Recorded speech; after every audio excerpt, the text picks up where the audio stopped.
Жедел ақпарат, саламатсыздар ма құрметті көрермендер. Ең соңғы жаңалықтар алушылардың қатарынан білгіңіз келсе, лайк және подписаться таңбаларын басып, біздің арнамызға жазылуды ұмытпаңыз. 2024 жылы фермерлер үшін су тарифі қымбаттайды. Келесі жылдан бастап Қазақстанда шаруалар үшін судың тарифі өседі.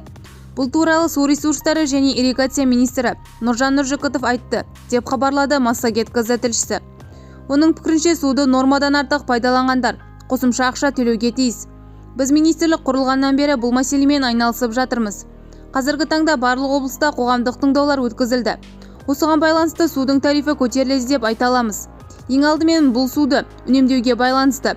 Суды нормативтен тыс пайдалану жаңа тариф бойынша төленеді. 2024 жылға 1 қаңтардан судың жаңа тарифін енгізуді жоспарлап отырмыз, деді министрлік орталық коммуникациялар қызметінде өткен баспасөз мәслихатында. Нұржан Нұржықытов су тарифі көтерілуі тек фермерлерге қатысты екенін атап өтті. Бізді бақылауды жалғастырыңыз.